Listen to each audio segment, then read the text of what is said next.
Welcome to this C3 World Sociology screencast on the role of overseas development aid.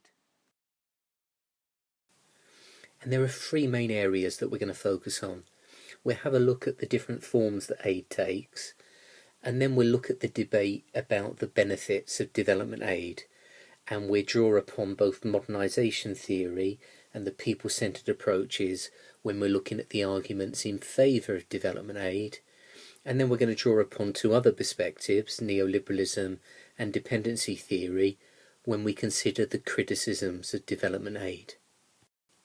But let's begin with a bit of background information. So officially, aid is known as Overseas Development Assistance, or ODA, and it's a relatively recent phenomenon, born out of decolonisation and then the massive efforts to reconstruct Europe at the end of World War II.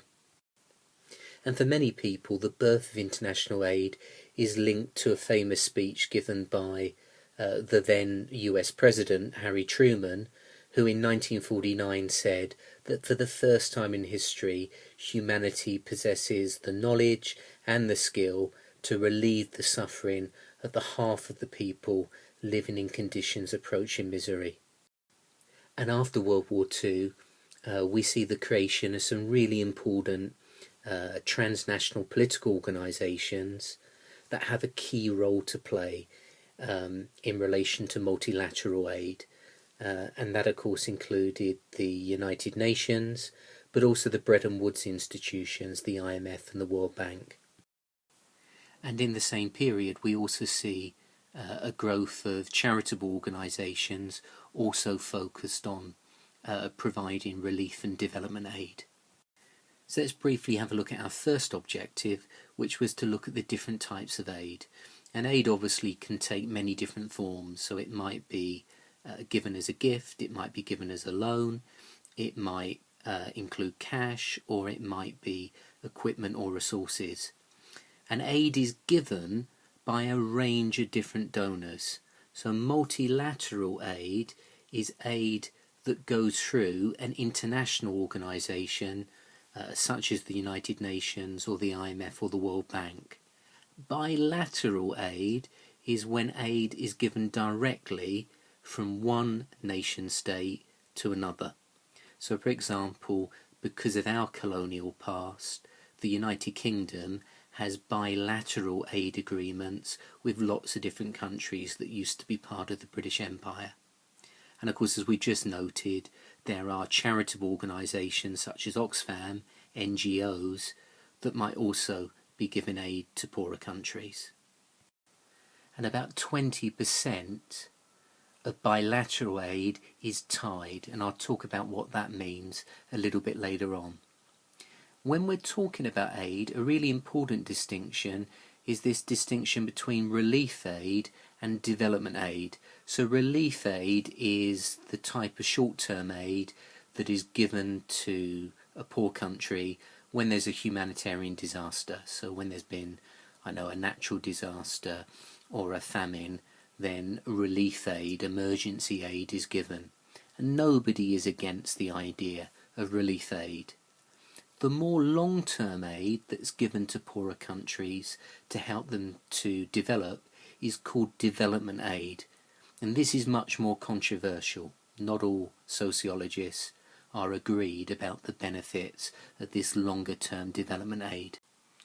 By the way, the quantity of aid given started to go into decline when the Cold War came to an end, and it fell to an all-time low in 2000. However, by the year 2010, global aid had reached its all-time highest level. And this in large part was to do with the pressure that NGOs had put on governments through the Make Poverty History campaign in the run-up to the G8 conference in the UK in 2005. However, the United Nations recommends that richer countries spend 0.7% of their gross national product on overseas aid, and very few countries come anywhere near meeting that particular target. And one of the things that's happened since 2010 is actually the proportion of aid given as a percentage of GNP has started to go into decline a bit. And this is probably in large part down to the banking crisis, which has affected countries throughout the world and has put pressure on governments to spend less money on aid. And in the UK, there are many Conservative backbench members of Parliament who are unhappy about the way in which the government has ring-fenced the budget for overseas development aid. So let's now look at this controversial debate about the effects of long-term development aid. And I think the two public intellectuals that represent the two sides of this debate the best are Jeffrey Sachs, who argues in favour of development aid, and then this economist called William Easterly, or Bill Easterly, who argues against development aid. And in his famous book, The End of Poverty, Jeffrey Sachs argues that poor countries are poor because they are hot, they're infertile, they're malaria infested, they're often landlocked, and this creates a poverty trap that makes it very hard for those countries to be productive without a large investment to deal with these types of problems. So Jeffrey Sachs argues that poorer countries need aid to help them break out of their poverty trap. And Jeffrey Sachs argues that richer countries need to be doubling the amount of international aid that they're giving to poorer countries to help them overcome these barriers.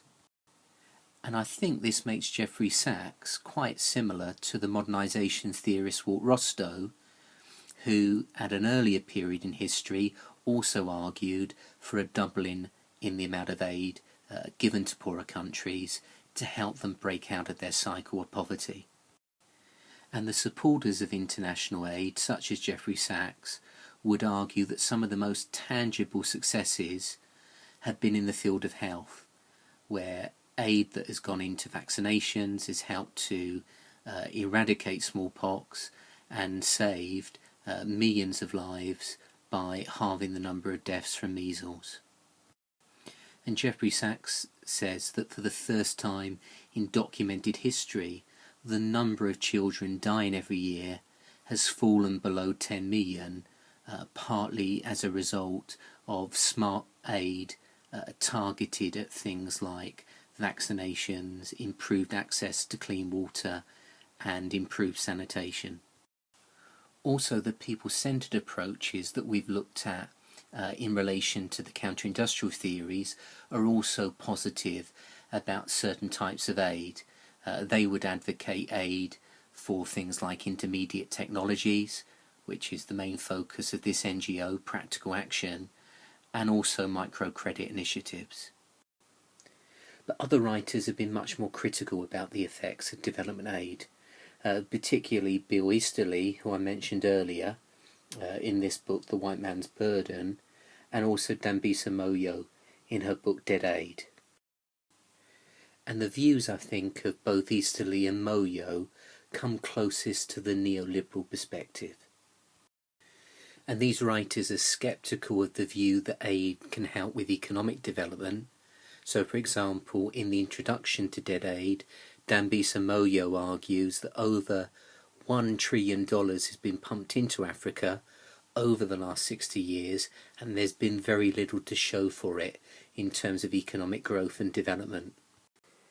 In fact, Moyo argues that aid has actually been more harmful than beneficial. She argues that it's led to a situation of aid dependency, to the extent that aid makes up 13% of the average African country's GDP, and this, she argues, leads to more corruption, it makes Africans lazy, it leads to bloated, inefficient public sectors. And one of Moyo's main arguments is that aid leads to poor governance, because it removes the responsibility for third world governments to provide decent services to their people if those services are being provided through foreign aid.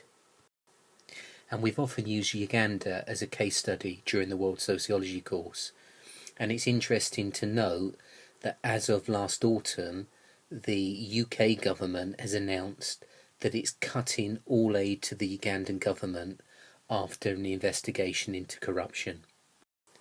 In addition to neoliberalism, the other theory that's been very critical of international aid, but for very different reasons, is dependency theory. And dependency theory argues that international aid is often used not for the purposes of development, but it's used as a political tool. So it's used to reward allies and to punish enemies and to bring neutral countries on side.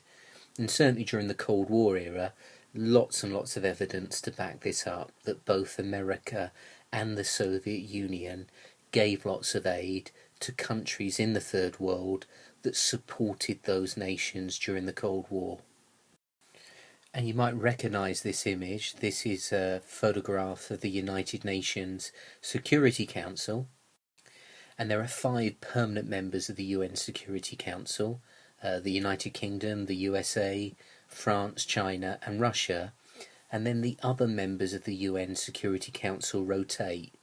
And there's lots of evidence that when a developing country becomes a non-permanent member of the UN Security Council, its aid from America increases by an average actually of 60%.